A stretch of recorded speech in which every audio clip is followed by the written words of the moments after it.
지글러라고 하는 분이 계십니다. 지글러 이름이 조금 지글지글하죠. 뭐가 끓는 느낌도 들고. 네. 근데 이분은 자기 개발과 관련된 분야에서 아주 일찍이 두드러진 일을 하셨던 분이십니다. 아주 정말 1900년대 초부터 자기 개발 서적을 이렇게 지으시고 하셨던 분이신데요. 그분이 하셨던 여러 가지 좋은 말씀들이 많이 있는데 그 말씀들 중에 참 이런 말씀이 마음에 와 닿았습니다. 얼굴을 들어 태양을 보라. 그리하면 그림자는 뒤로 물러갈 것이다. 라고 이야기를 했습니다. 눈을 들어서 태양을 바라보게 되면 태양을 바라보는 동안에는 우리가 그림자를 볼 수 없죠. 왜냐하면 그림자는 우리 뒤에 가 있을 것이기 때문에. 근데 우리는 언제나 그림자를 바라보면서 저 그림자를 어떻게 없애나, 그림자가 막 신경 쓰이고 저걸 어떻게 없애보고 싶어 하는 마음도 있을지 모르겠습니다. 하지만 태양을 바라볼 때야 비로소 우리는 그림자가 뒤로 물러가는 것을 경험하는 것이죠.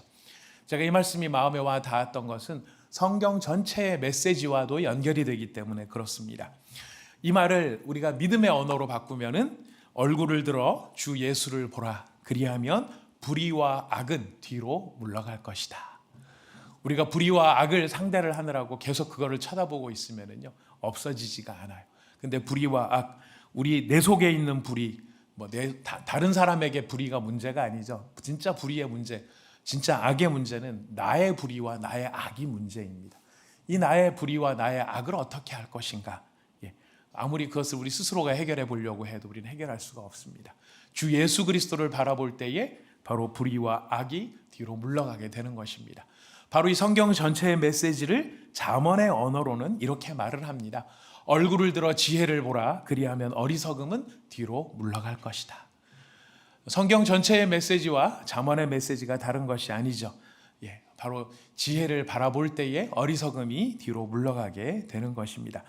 우리는 지난 수요일 날 잠언의 말씀을 생각하면서 하나님께서 우리에게 원하시는 것, 우리에게 바라시는 것, 우리에게 주시기를 기뻐하시는 것이 생명이라고 하는 사실을 우리는 깊이 생각을 해보았습니다.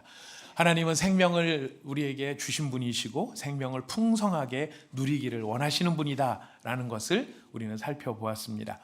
이 생명에는 육체의 생명도 있고 마음의 생명도 있고 관계의 생명도 있고 영혼의 생명도 있습니다.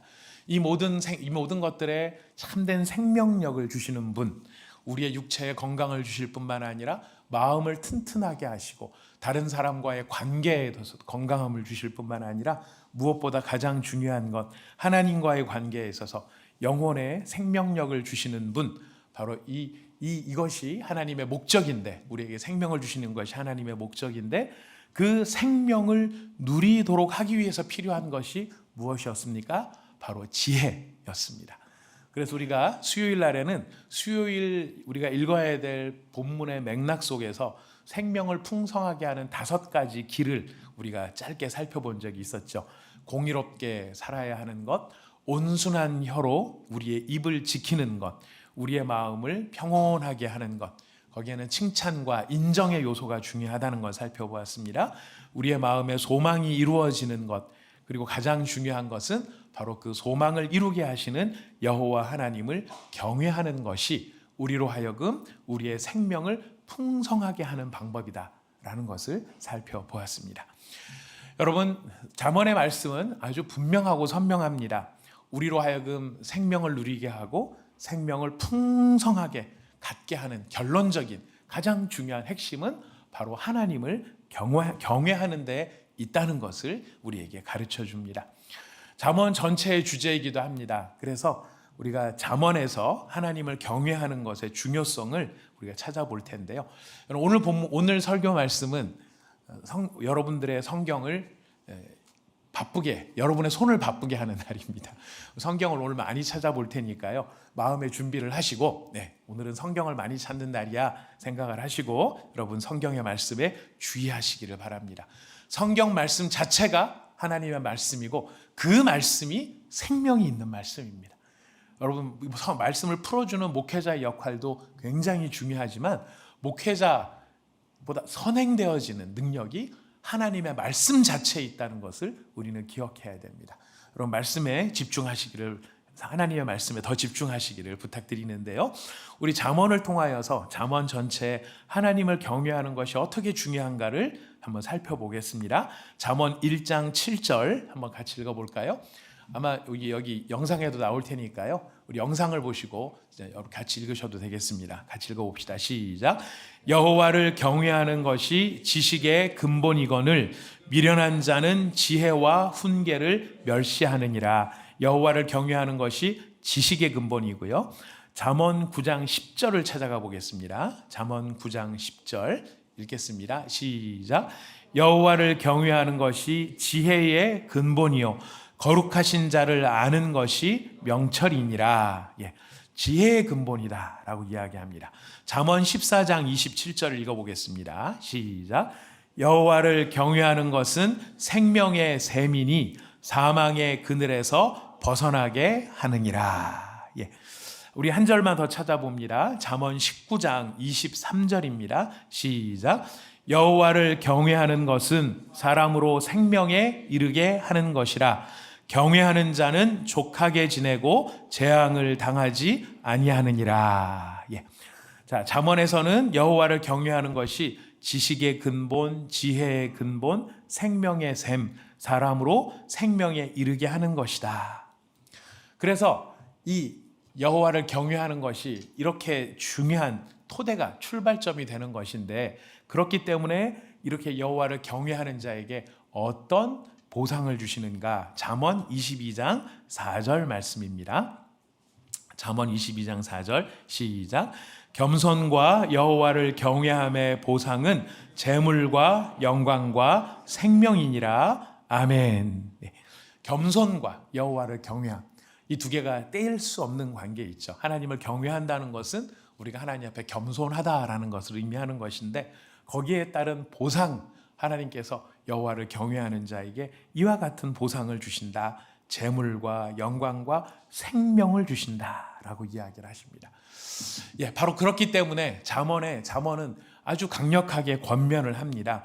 우리가 잠언에 여러 말씀들이 나와서 말씀 한 절 한 절이 우리에게 참 여러 가지 통찰력을 주지만, 통찰력 중에서 가장 중요한 것은 우리로 생명을 얻게 하는 통찰력이거든요.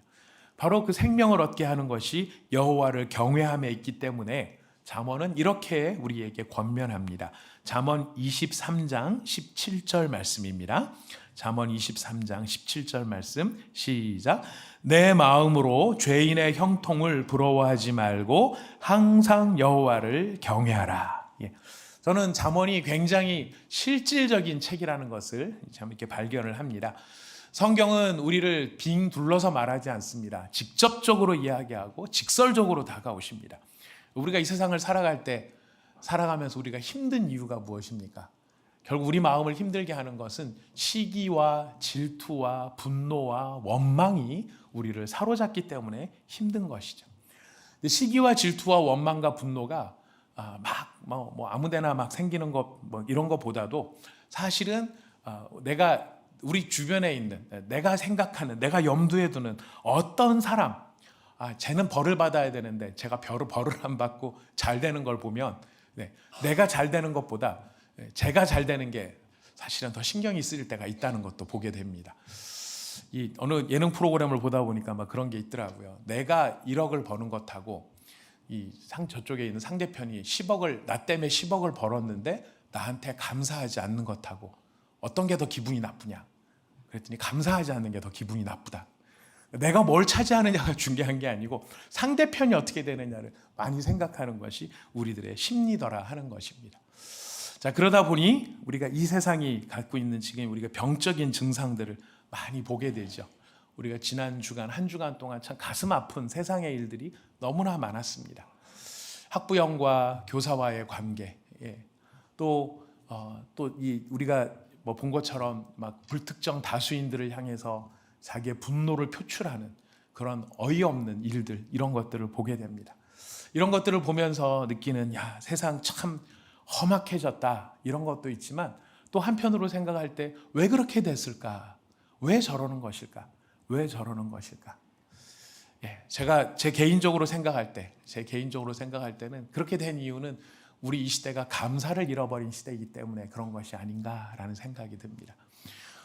교사는 학부형에 대해서 또 학생들에 대해서 감사하는 마음을 가져야 되고, 또 학부형과 교사는 학생들은 선생님에 대한 감사의 마음을 가져야 되는데, 우리들이 살아가는 세상은 감사라기보다는 내가 돈을 이만큼 냈고 내가 이만큼 대가를 지불했으니 나한테 이만한 거를 갚아야 돼, 당연히 나한테 이런 것을 해야 돼 라고 하는 그런 세상을 살아가고 있는 게 아닌가 싶습니다. 그래서 내가 기대하는 그만한 것들을 얻지 못하면 내가 그 사람한테 분노하고 원망하는 것이 마치 당연한 것처럼 생각하는 그런 시대를 우리가 살아가는 것이 아닌가 생각이 됩니다. 우리가 감사를 하는 법을 잃어버렸고, 감사를 이제 참 크리스찬들은 그래도 이렇게 말씀을 통해서 감사를 배우고 어떤 모든 상황에서 이제 감사를 하려고 애를 쓰는 이런 훈련들이 참 너무 귀한 것이라고 생각을 하는데, 이 세상에서 하나님을 알지 못하는 사람들은 어디서 감사를 배울까? 왜 감사해야 된다고 생각을 할까? 이거 생각을 해보면은 참 그런 부분에서 답이 없겠구나라는 생각도 든다는 것입니다. 자, 아무튼 성경은 직설적으로 이야기를 합니다. 너 마음에 죄인이 형통하다고 거기에 눈을 뺏기지 말아라. 다른 사람이 너보다 네가 더 열심히 하고 네가 더 잘하고 있는데 너는 별로 안 되는 것 같고, 그냥 네가 봤을 때는 사람 같지도 않은 그 인간이 더 잘 되는 것 같다고 해서 거기에 마음 뺏기지 마라. 거기에 마음 뺏기면 어떻게 될까요? 우리의 마음이 원망과 분노와 이런 것들에 늘 사로잡혀서 지낼 수밖에 없기 때문에 그렇습니다. 그래서 누구를 바라보라고 말을 합니까? 하나님을 바라보라고. 하나님을 경외한다는 말은 하나님을 바라본다라는 의미가 있어요. 그래서 앞에 말씀을 드렸죠. 우리의 그림자를 없애는 방법은 뭐를 바라보는 것이에요? 태양을 바라보는 것이죠. 우리 마음속에 있는 모든 원망과 불평들을 우리가 소멸시킬 수 있는 방법은 다른 데 없습니다. 우리의 눈을 들어 하나님을 바라보는 데 있습니다. 하나님을 바라보고 하나님께 집중하는 데 있는 것입니다. 자, 이것이 생명을 풍성하게 하는, 생명의 원천이 되시는 하나님을 바라볼 때 우리가 그 하나님으로 말미암아 생명을 얻게 되는데, 이 생명을 풍성하게 하는 능력이 지혜로 말미암는다면 거꾸로 생명을 약화시키고 병들게 하고 마침내 생명의 빛이 꺼져버려서 죽음에 이르게 되는 것, 이것은 바로 지혜와 대비되는 모습일 것입니다. 지혜는 생명을 얻게 하는 것인데 생명을 잃게 하는 것은 지혜와 대비되는 것이죠. 그 성경은 그것을 뭐라고 말을 하냐면 어리석음이라고 말을 합니다. 근데 어리석음에 대하여서는 성경이 시편에서 주로 이런 교훈을 우리에게 남겨줍니다. 우리 시편 3절과 4절 말씀을 같이 한번 읽어보겠습니다. 시편 10편 3절 4절입니다. 같이 읽어보도록 하겠습니다. 시작. 악인은 그의 마음의 욕심을 자랑하며 탐욕을 부리는 자는 여호와를 배반하여 멸시하나이다. 악인은 그의 교만한 얼굴로 말하기를 여호와께서 이를 감찰하지 아니하신다 하며 그의 모든 사상에 하나님이 없다 하나이다. 아멘. 악인의 특징이 어떤 특징입니까? 자기 마음의 욕심을 자랑하고 탐욕을 부린다. 탐욕은 감사를 잃어버린 마음이죠. 만족을 잃어버린 마음입니다. 이것으로 멈추는 게 아니에요. 주신 것으로 감사하는 게 아니에요. 내가 주신 것들이 너무나 귀하고 큼에도 불구하고 내 마음의 탐욕은 그것을 초라한 것으로 여기게끔 만든다라는 것입니다. 그러니까 악인은 자꾸 더 탐욕을 부리게 되는데 그 근본을 들어가 보니까 그 근본에 뭐가 있기 때문이라 그러는 거예요. 그 마음의 사상에, 그의 모든 사상에 누가 없다? 하나님이 없다. 하나님이 없다. 이 마음이 그의 마음의 근본 사상이다. 이게 악인의 모습이라는 것이죠. 시편 14편 1절 말씀, 1절부터 3절 말씀을 읽어보겠습니다. 시편 14편 1절부터 3절 시작.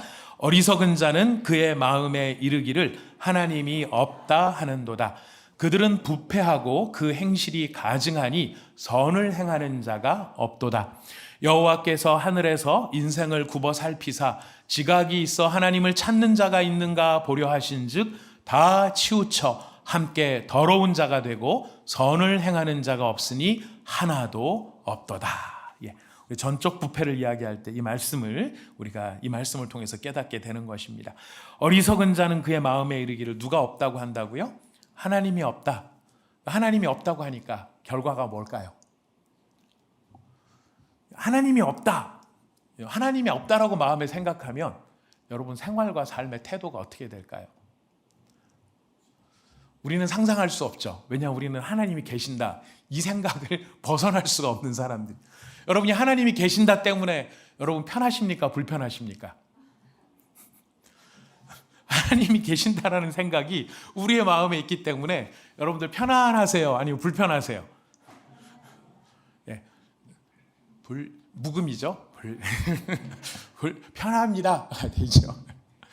예, 하나님이 계시기 때문에 편안함이 있는 게 있어요. 그 편안함은 무엇이냐? 만족으로 말미암는 편안함이에요. 불편함이 생길 때가 있어요. 사실 그 불편함은 어떤 것으로 말미암아 비롯되는 것입니까? 우리의 마음속에 있는 나의 욕심, 나의 탐욕, 아니면 내 마음대로 하고 싶은데 내 마음대로 못하는 게 불편한 거예요. 내 마음대로 할 것 같으면 어떻게 하면 좋겠습니까? 만약에 하나님께서 전능하신 능력을 저한테 1시간만 빌려주신다고 한다 그러면 여러분 그 능력을 가지고 여러분들은 어떤 일에 주로 먼저 쓰시겠습니까? 일단 조폐공사를 집에다 만들어야 되겠죠? 예, 가능하면 달러로 찍는 것이 좋을 것 같습니다. 뭐 이렇게 해서 하나 만들고, 예, 그 하나만 됐고, 그다음 나머지 59분은 뭘 하시겠습니까? 뭐 저 같은 경우에는 그럴 것 같아요. 마음에 뭐 하나님이 안 계시다, 그리고 내 마음대로 뭐든지 할 수 있다 그러면은 우리가 칼 대신에 번개를 들고 우리가 하고 싶은 일을 할 것 같아요. 평소에 마음에 안 들었던 제 번개 한 방 먹여주고 저기도 번개 한 방 먹여주고 막 그러고 싶을 것 같은데, 사실 그러고 나면은 전 세계 인류가 나만 알까요? 안 나만 알까요? 안 나만 알 겁니다. 서로 번개 치느라고 안 나만 알 거예요. 불편한 이유가 어디에 있어요? 내 마음대로 그렇게 하고 싶은데 그렇게 내 마음대로 못하는 거예요. 누가 계시다는 걸 알기 때문에, 하나님이 계시다는 걸 알기 때문에. 그래서 하나님께 맡기는 것이 편한 것이 있고 하나님에 맡기는 것이 편하지 않은 것이 있어요. 근데 그럼에도 불구하고 우리 안에 마음에 하나님이 계시기 때문에 그런 것인데, 마음에 하나님이 없다라고 생각을 하면 어떻게 하겠습니까? 다 자기 마음대로 하는 거죠. 다 자기 마음대로 하는 것입니다. 왜? 하나님이 뭐 내가 심판을 받을 것도 없고 내가 누가 나를 지금 판단하실 것도 없고 내가 내 마음대로 사는 것이죠. 그러니 점점점 어떻게 해야 되겠습니까? 인간이 자기 마음대로 살면 좋은 일을 하는 게 아니라 바로 다 악에 치우쳐 더러운 쪽으로 가고 선을 행하는 자가 없다는 것, 이것이 성경이 말하는 인간의 모습인 것입니다. 바로 이런 현상들이 이렇게 나타납니다. 시편 36편 우리 1절부터 4절을 읽어보겠습니다. 하나님이 없다라고 말하는 자들의 삶의 모습 같이 읽어보겠습니다. 시작. 악인의 죄가 그의 마음속에로 이르기를 그의 눈에는 하나님을 두려워하는 빛이 없다 하니 그가 스스로 자랑하기를 자기의 죄악은 드러나지 아니하고 미워함을 받지도 아니하리라 함이로다. 그의 입에서 나오는 말은 죄악과 속임이라. 그는 지혜와 선행을 그쳤도다.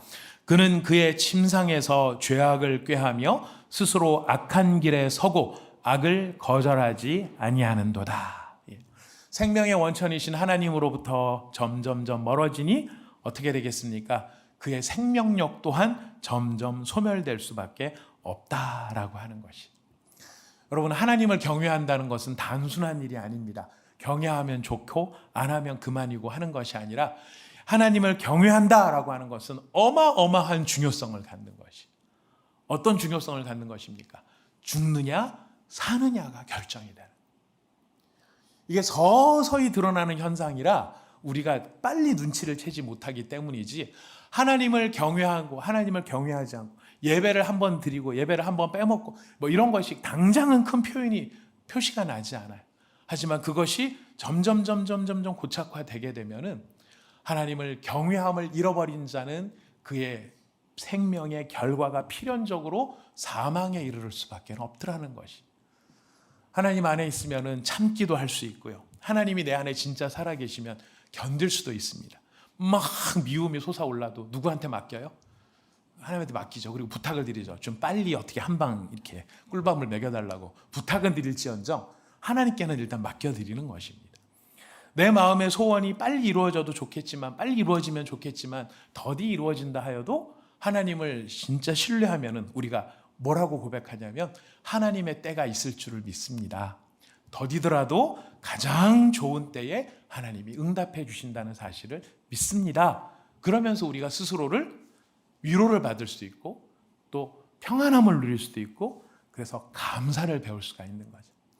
하지만 그 하나님을 우리가 정말로 신뢰하지 않는다면 우리의 마음에 조바심이 생기고 조급함이 생기고, 왜 빨리빨리 안 하느냐고, 왜 빨리빨리. 하나님께서 세상 많은 민족들 가운데 한 민족을 대하는 게 제일 좀 부담스럽지 않을까 하는 생각도 이럴 때 해봅니다.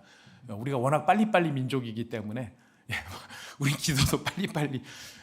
하지만 다 하나님께서는 하나님의 때에 가장 아름답게 합력해서 선을 이루게 하시는 것. 그러다 보면은 우리 안에 평안이 있고, 우리 안에 감사가 있고, 우리 안에 만족이 있고, 우리 안에 기쁨을 누리게 되는 것이죠. 여러분, 이것이 사느냐 죽느냐 무엇으로 결정이 된다고요? 하나님을 경외하느냐 경외하지 않느냐. 자, 그렇다면 우리는 하나님을 어떤 방식으로 경외를 하게 되는 것일까요? 우리가 하나님을 경외합니다, 내가 하나님을 경외하기를 원합니다, 이런 마음이 있는데 어떻게 하는 것이 하나님을 경외하는 가장 중요한 방법일까요? 요한복음 6장 29절은 이렇게 우리에게 알려줍니다. 우리 요한복음 6장 29절을 읽어봅시다. 시작. 예수께서 대답하여 이르시되 보내신 이를 믿는 것이 하나님의 일이니라 하시니라. 하나님이 하시는 일을 같이 하고, 하나님이 하시는 일을 따라가고, 하나님이 하시는 일을 받아들이는 것이 하나님을 경외하는 가장 중요한 방법입니다. 그런데 하나님이 하시는 가장 핵심적인 일이 무엇입니까? 성경 전체가 창세기부터 요한계시록까지 지금 이 모든 것이 존재하는 성경 1189장의 성경 말씀이 우리에게 가르쳐주는 가장 핵심적인 포인트, 가장 핵심적인 주제가 뭐예요? 하나님께서 구원자를 보내실 것이다 라는 거예요. 그 구원자가 세상을 구원하실 것이다. 그래서 하나님이 하시는 일은 바로 구원자를 보내시는 일인데, 그 구원자 누구이십니까? 예수 그리스도인 것이. 그래서 우리가 예수 그리스도를 믿는다라는 것이 왜 이토록 중요한 것이냐면, 우리가 하나님을 경외하는 것 자체가 무엇을 통해서 우리가 하나님을 경외하는 것을 나타내느냐면, 예수님이 하나님이 보내주신 구원자이십니다. 이 사실을 우리가 인정하고 믿고 그 예수 그리스도를 따르는 것이 바로 하나님을 경외하는, 성경이 말하는 유일한 방법이다라고까지 말을 하게 되는 것입니다. 하나님을 경외하는 것, 누구를 믿는 것이에요? 예수를 믿는 것이에요. 예수를 믿는 것이, 예수님을 내 삶의 주인으로 모시는 것이 바로 하나님을 경외하는 방법이 된다는 것입니다. 예수님을 내 삶의 주인으로 모신다, 이것이 왜 중요한 것일까요? 우리가 지금 성경 통독 하면서 여러분 이 카드 성경책에 잘 끼워놓고 때마다 한 번씩 보시고 계시죠? 무슨 카드 처음 보는 건데요? 혹시 그런 분 안 계시죠? 얼굴 순간 눈빛이 처음 보는 것처럼 이렇게 느껴졌습니다. 여러분 여기 보시면은 여기 카드 진짜 우리 박 집사님께서 너무너무 잘 만들어 주셨는데요. 여기 십자가가 그냥 십자가가 아니고 어떤 십자가일까요? 잘 살펴보시면 우리 교회 십자가, 여기 십자가를 달아놨어요. 그리고 그 안에 보면은 예수를 읽다, 예수를 담다, 예수를 담다라고 되어 있습니다. 성경을 읽는 것, 성경 말씀을 읽는 것은요, 글자를 읽는 것이 아니라 성경을 주신 예수 그리스도를 읽어가는 것이. 여러분 연애 편지를 받으면 연애 편지의 글자를 읽는 것입니까? 아니면 연애 편지를 보낸 그 상대편을 읽는 것입니까? 여러분들이 받는 것에 익숙하지 않으시군요. 못 받아보셨군요. 그럼 보낸 것으로 생각을 해보면, 여러분들이 편지를 써서 보내면 상대편이 글자를 읽기를 원하십니까? 여러분의 마음을 읽기를 원하십니까? 마음을 읽기를 원하는 거죠. 내 마음을 읽기를 원하고, 누구를 알아주기를 원하는 거예요? 나를 알아주기를 원하는 거죠. 마찬가지입니다. 성경을 읽는다는 것은요, 성경의 글자를 읽는 것이 아니라 성경의 글자 가운데 자신을 담아내시고 녹여내시는 예수 그리스도를 읽는 것이. 그래서 우리가 이 성경을 읽을 때 늘 가져야 될 질문이, 이 말씀이 어떻게 예수님의 성품과 예수님의 인격과 예수님이 하시는 일을 나타내고 있는가? 이 질문을 가지고 성경을 읽어보면 성경의 말씀들이 그저 단순한 글자가 아니라 그 글자들을 통하여 우리에게 다가오시는 예수님을 우리가 읽게 된다라는 것이. 근데 예수님을 읽으면, 여러분 연애 편지를 읽으면, 물론 그 연애 편지를 보낸 사람이 내가 좋아하는 사람이냐, 내가 벌레처럼 싫어하는 사람이냐에 따라 다르겠지만, 내가 너무너무 좋아하는 사람이 나에게 그런 편지를 보냈다. 그러면 그 편지를 읽을 때에 글자가 내 안에 들어오는 것이 아니라 내 안에 누가 담기는 것이에요? 여러분들 인생을 굉장히 각박하게 사셨던 거, 이 연애 한 번도 못 해보시고 사셨던 그런 건 아니실 것 같고요. 예, 우리가 그 사랑이 가득 담긴 사랑의 편지를 읽으면은 그 편지를 통해서 다가오는 그 사람이 내 안에 머물게 되는 것입니다. 마찬가지입니다. 우리가 성경을 통해 예수를 읽게 되면 바로 그 예수님이 내 안에 담겨지게 되는 것이고 예수님이 채워지게 되는 것이고, 그로 말미암아 그 예수님의 영향력을 받기 시작을 한다는 것이. 사랑을 하게 되면 사람이 변화되죠. 사랑을 하게 되면 어떤 증상이 생기냐면 사랑하는 사람의 취향과 성품을 따라가게 됩니다. 제가 예전에 한번 오래전에 말씀을 드렸던 저의 이야기 짧게 합니다. 저희 집사람이 굉장히 사실 우아하고 단아하고 고상한 사람이었어요. 결혼 전에. 근데 결혼을 하고 난 다음에 저희 집에서 이게 집사람이 부엌에서 막 신혼 때인데요. 뭘 막 혼자 요리를 하는 거예요. 요리를 하면서 막 신나게 요리를 해요. 그래서 뭘 요리를 했는데 저렇게 신이 나는가 싶어서 갔더니, 제가 요즘에는 저희가 이제 보신탕을 먹는 것이 참 사회적으로 별로 이렇게 환영받는 일이 안 되죠. 예전에는 보편적으로 먹는데 그런 거였습니다. 그래서 제가 이제 그 보신탕을 먹는 거를 장인어른이 아시고 시골에서 키운 황구를 잡아서 이렇게 보내주셨어요. 그래서 시골에서 잡았던 개를 보내주신 거예요. 냉동해가지고.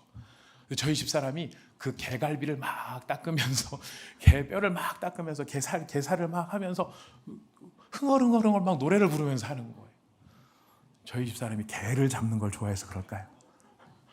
개 고기를 막 이렇게 하면서 뭐 카타르시스를 느끼는 걸까요? 아니죠. 뭐를 생각을 하는 겁니까? 이걸 요리를 잘해놓으면 누가 먹을 걸 생각하는 거예요? 예, 자기가 사랑하는 남편이 먹을 것을 생각하는 거예요. 제가 그 모습을 보면서 너무나 깊이 깨달았어요. 아, 저 여자가 나를 진짜로 사랑하는구나. 왜냐하면 사실 저한테 그거 요리하라 그러면 전 못하거든요. 요리하는 방법도 모를 뿐더러 만지는 거 좀 징그럽잖아요. 먹는 건 잘해도 하는 거는 참 징그러운데. 예. 그런데 제가 징그러운데 저희 집사람은 안 징그럽겠습니까? 사실 해삼 잡는 것도 지금도 되게 싫어하거든요. 근데 그때는 막 그런 걸 하는 거예요. 왜 그럴까요? 사랑하니까. 그 마음에 사랑이 담겨 있으니까 그 모습들이 드러나는 거예요. 우리 예수님을 사랑하고 예수님을 내 마음에 품게 되면 우리 안에, 그래서 누구의 모습들이 이렇게 자연스럽게 나타나게 될 수밖에 없을까요? 왜 그럴까요? 예수님을 사랑하니까 닮아가는 거예요. 그리고 그분이 원하는 거를 하기를 원하는 거예요. 근데 이 모습이 우리한테만 요구하는 게 아니라 누가 이 모습을 먼저 보여주셨냐면 예수님이 먼저 보여주셨어요. 우리 누가복음 22장 42절 말씀입니다. 누가복음 22장 42절 말씀 같이 읽어보겠습니다. 시작. 이르시되 아버지여, 만일 아버지의 뜻이거든 이 잔을 내게서 옮기시옵소서. 그러나 내 원대로 마시옵고 아버지의 원대로 되기를 원하나이다 하시니. 예수님께서 자기 목숨을 내놓아야 되는 참 너무너무 고통스러운 불면의 밤을 보내고 계시는데, 그런데 그 고통스러운 불면의 밤에서도 예수님한테 소원이 없는 게 아니에요. 예수님도 바람이 있으세요. 예수님의 바람은 이 잔을 나에게서 옮기시는 거예요.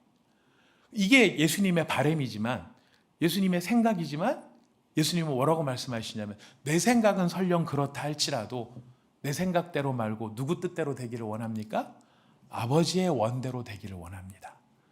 이건 비장함의 문제입니까? 그렇죠. 일면 비장함도 있을 수 있습니다. 그러나 예수님이 그렇게 말씀하시는 이유가 어디에 있을까요?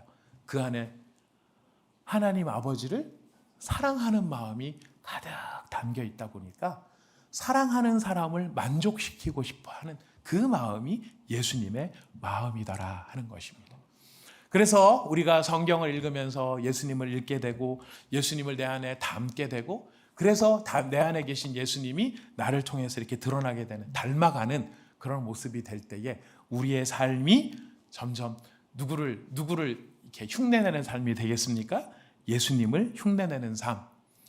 예수님은 어떤 삶을 사셨냐면 하나님을 경외하는 삶을 사셨습니다. 그래서 예수님이 내 안에 가득하게 될 때 우리도 하나님을 경외하는 삶을 살아갈 수 있게 되는 것입니다. 사랑하는 여러분, 잠언은 바로 이 예수님을 우리에게 알려주고 있습니다. 여러분 오늘 읽으셨던 본문 잠언 8장을 여러분 읽으셨는데요. 이 잠언 8장 우리 22절부터 31절, 우리 22절부터 31절을 다시 한번 읽어보도록 하겠습니다. 잠언 8장 22절부터 31절까지 한 목소리 읽어봅시다. 시작. 여호와께서 그 조화의 시작 곧 태초에 일하시기 전에 나를 가지셨으며 만세 전부터 태초부터 땅이 생기기 전부터 내가 세움을 받았나니 아직 바다가 생기지 아니하였고 큰 샘들이 있기 전에 내가 이미 났으며 산이 세워지기 전에 언덕이 생기기 전에 내가 이미 났으니 하나님의 땅도 들도 세상 진토의 근원도 짓지 아니하셨을 때에라.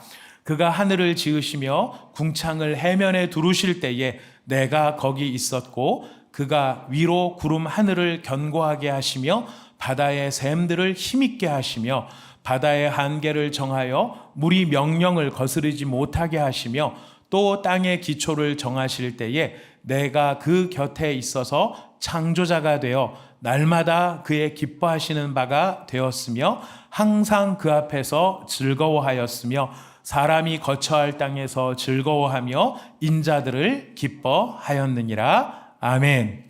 잠언은 지혜에 대해서 이야기합니다. 지혜가 있었다. 나를 가르쳤다. 지혜라는 말로 이야기를 합니다. 하지만 이 지혜가 궁극적으로 누구를 가리키는지 구약의 성도들은 정확하게 알 수 없었습니다. 그러나 신약에서 우리에게 이와 같이 확증해서 말씀을 해주십니다. 우리 골로새서 1장입니다. 앞에 골로새서 1장 15절부터 20절을 같이 읽어보도록 하겠습니다. 골로새서 1장 15절부터 20절입니다. 시작.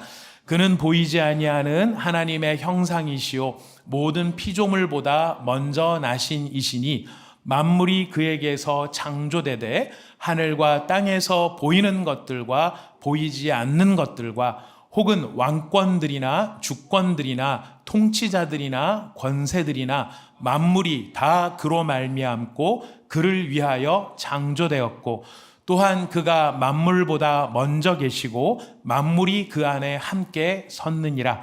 그는 몸인 교회의 머리시라. 그가 근본이시요 죽은 자들 가운데서 먼저 나신 이시니 이는 친히 만물의 으뜸이 되려 하심이요 아버지께서는 모든 충만으로 예수 안에 거하게 하시고 그의 십자가의 피로 화평을 이루사 만물 곧 땅에 있는 것들이나 하늘에 있는 것들이 그로 말미암아 자기와 화목하게 되기를 기뻐하심이라. 아멘. 잠언은 바로 이렇게 만물보다 먼저 나신 예수를 우리에게 지혜라는 이름으로 알려주고 계십니다. 그래서 잠언이 가르치고 있는 것은 그냥 우리가 지혜롭게 살아야 된다, 세상을 어떻게 처세술을 잘할 것인가, 어떻게 뭔가를 좀 내가 원하는 걸 이룰 것인가 하는 차원이 아니라 잠언이 우리에게 알려주는 바 생명을 어떻게 얻을 것인가. 근데 그 생명의 원천이 되시는 지혜가 있는데 이 지혜가 이와 같은 분이시다라는 것을 잠언이 이야기를 했어요. 근데 잠언이 이야기했던 바로 그분이 누구시라는 것을 골로새서가 말합니까? 예수 그리스도라는 것을. 예수 그리스도는요, 바로 이 만물보다 먼저 나신 지혜의 원천이십니다. 그래서 우리 고린도전서 1장, 고린도전서 1장 18절 말씀을 먼저 읽고요. 또 21절, 24절, 또 30절, 31절을 같이 읽어보도록 하겠습니다. 고린도전서 1장 18절 말씀 시작. 십자가의 도가 멸망하는 자들에게는 미련한 것이요 구원을 받는 우리에게는 하나님의 능력이라. 우리 21절 24절 읽습니다. 하나님의 지혜에 있어서는 이 세상이 자기의 지혜로 하나님을 알지 못하므로 하나님께서 전도에 미련한 것으로 믿는 자들을 구원하시기를 기뻐하셨도다. 유대인은 표적을 구하고 헬라인은 지혜를 찾으나 우리는 십자가에 못 박힌 그리스도를 전하니 유대인에게는 거리끼는 것이요 이방인에게는 미련한 것이로되 오직 부르심을 받는 자들에게는 유대인이나 헬라인이나 그리스도는 하나님의 능력이요 하나님의 지혜니라. 아멘. 그리스도는 하나님의 능력이요 하나님의 지혜가 되신다. 여러분 우리 마저 읽겠습니다. 30절과 31절입니다. 고린도전서 1장 30절 31절 말씀 시작. 너희는 하나님으로부터 나서 그리스도 예수 안에 있고 예수는 하나님으로부터 나와서 우리에게 지혜와 의로움과 거룩함과 구원함이 되셨으니 기록된 바 자랑하는 자는 주 안에서 자랑하라 함과 같게 하려 함이라. 여러분 그래서 오늘 본문 말씀 잠언에 있는 말씀 잠언 8장 35절 36절 여러분 잠언 8장 35절 36절입니다. 오늘 우리 자막 맡으신 분들이 고생을 많이 하고 있습니다. 제가 원래 성경을 더 많이 줬는데 지금 시간 관계상 제가 막 뛰고 건너가서 다시 이제 결론으로 온 겁니다. 잠언 8장 35절에서 36절 다시 읽어봅시다. 시작. 대저 나를 얻는 자는 생명을 얻고 여호와께 은총을 얻을 것임이니라. 그러나 나를 잃는 자는 자기의 영혼을 해하는 자라. 나를 미워하는 자는 사망을 사랑하느니라. 나를 얻는 자는 뭐를 얻어요? 생명을 얻어요. 나를 잃는 자는 누구 영혼을 해하게 해요? 자기 영혼을 해하게 해요. 여기서 나가 누구이겠습니까? 바로 참된 지혜가 되시는 예수 그리스도인 것이. 바로 그 예수 그리스도가 이렇게 귀한 것이기 때문에 잠언의 말씀의 결론이 이게 앞에 결과를 가지고 이야기를 하는데 우리 이제 마지막 성경 찾아 읽도록 하겠습니다. 잠언 2장입니다. 잠언 2장 1절부터 10절.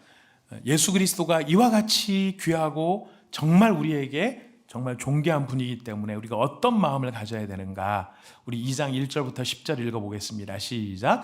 내 아들아, 내가 만일 나의 말을 받으며 나의 계명을 내게 간직하며 내 귀를 지혜에 기울이며 내 마음을 명철에 두며 지식을 불러 구하며 명철을 얻으려고 소리를 높이며 은을 구하는 것 같이 그것을 구하며 감추인 보배를 찾는 것 같이 그것을 찾으면 여호와 경외하기를 깨달으며 하나님을 알게 되리니 대저 여호와는 지혜를 주시며 지식과 명철을 그 입에서 내심이며 그는 정직한 자를 위하여 완전한 지혜를 예비하시며 행실이 온전한 자에게 방패가 되시나니 대저 그는 정의의 길을 보호하시며 그의 성도들의 길을 보존하려 하심이니라. 그런즉 내가 공의와 정의와 정직 곧 모든 선한 길을 깨달을 것이라. 곧 지혜가 내 마음에 들어가며 지식이 내 영혼을 즐겁게 할 것이요. 그러니 무엇을 찾으라고요? 지혜를 찾으라. 어떤 자세로 지혜를 찾으라고 합니까? 보배를 찾는 것 같이 은을 구하는 것 같이 지혜를 찾으라. 제가 보니까 이게 어떤 경우에 이런 경우가 있더라고요. 이자를 1%만 더 준다 그래도 경제 기사에 나오더라고요. 이자를 1%만 더 준다 그래도 이 은행에서 빼서 저 은행으로 옮긴대요. 뭐를 찾기 때문입니까? 어떻게 하면 조금이라도 돈을 더 많이 벌 수 있을까? 간절히 찾는 거죠. 그러니까 그 방법을 수도 없이 연구합니다. 성경은 그 이야기를 하는 거예요. 은을 구하는 것 같이 지혜를 찾으라. 이게 전체의 말씀으로 보면 은을 구하는 것처럼 예수 그리스도를 찾으라라고 하는 것이. 근데 그게 왜 중요한가? 여러분 이게 예수님을 구하라고 하는 것이 우리한테 그냥 이렇게 말씀적인 이렇게 말씀의 말씀의 어떤 지식적인 문제가 아니고 실제 우리의 영혼과 직결이 돼 있기 때문에 그래요. 제가 어느 그 유튜브를 보다가 정말 그렇구나라고 하는 깨달음이 있었던 게 하나가 있었어요. 오늘 이것저것 준비를 좀 많이 했습니다. 자, 이것저것 준비를 많이 했는데, 자, 이게 이 컵 하나가 비유를 들자면은 우리의 인생이다라고 생각이 되면, 우리의 인생에 뭐 살 때 어렸을 때부터 그럴 수도 있겠지만은 사다 보면은 이 인생에 아주 똥과 같이 더러운 일들이 많이 벌어진다라는 거예요. 예. 그래서 그 맑고 착하고 순수했던 영혼이 결혼한 다음에 인간이 변하죠. 애를 낳고 사람이 변할 수도 있고 인생의 험한 일기를 많이 겪을 수가 있습니다. 그래서 이 물이 깨끗했다고 생각되는 물이 탁해졌어요. 자, 이 탁한 걸 어떻게 해결을 할 수 있을까요? 이 탁한 것을. 그래서 많은 사람들이 시도를 합니다. 어떻게 시도를 하느냐면 이 탁하게 된 것들을 걸러내려고 그러는 거예요. 건져내려고 애를 씁니다. 건져내서 옆에다가 막 따라내면 좀 괜찮을까요? 그러다가 시간이 지나면 이게 가라앉겠죠. 그러면은 조금 투명해져요. 그래서 없어졌나 보다 생각을 하는데 인생에 다른 문제가 생기면 밑에 있던 것들이 싹 다 올라오게 됩니다. 그럼 도로 똑같이 인생이 탁해진다. 아무리 내게 부정적인 영향을 미쳤던 그 나쁜 기억들, 나쁜 사건들, 나쁜 관계들을 건져내려고 애를 써도 여러분 그것으로는 한계가 있더라는 것이에요. 어떻게 하면 좋을까요?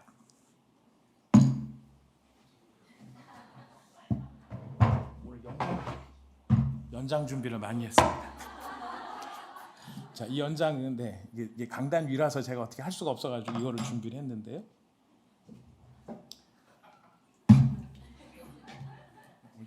정말 준비를 많이 했습니다. 이 탁해지고 해결이 안 되는 이 더러운 컵에 있는 물을 깨끗하게 만드는 방법은 너무 쉬워요.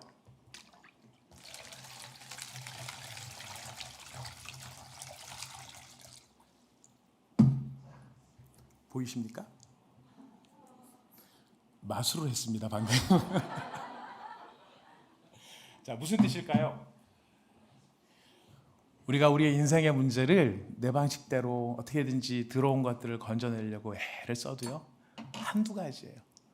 그러나 우리의 인생의 근본에 이 모든 들어온 것들을 다 해결할 수 있는 유일한 방법이 무엇입니까? 그리스도 예수로 채워지는 것이, 그리스도 예수로 충만해지는 것이, 그가 부으시는 은혜로 새로워지는 것이, 우리 안에 우리의 힘과 우리의 능력으로 해결할 수 없었던 그 짐들이 다 쏟아져 나가고 씻겨져 나갈 수 있는 유일한 방법은 바로 그리스도 예수를 우리 삶 속에 채우는 것입니다. 그것을 구하고 또 구하라, 찾으라. 하나님은 이 방법이 있으신데, 방법이 있으시니까 우리한테 말씀을 하시는 거죠. 사랑하는 여러분, 여러분의 인생에 여러분들이 우리가 어떤 거는 건져내고 싶지 않은 것들도 있어요. 내가 좀 잘했던 거 이런 건 남겨놔야 되고, 이러다 보니까 어떤 거는 건져야 되는데 잘 안 건져지고 이럴 수 있어요. 그러나 사도 바울은 이야기합니다. 나는 그리스도 예수 안에서 새로운 피조물이라. 이전 것은 지나갔으니 보라 새 것이 되었도다. 누구로 말미암아? 예수 그리스도로 말미암아. 잠언은 우리에게 이야기합니다. 이 예수를 찾으라, 구하라. 그러면 너희에게 주실 것이다.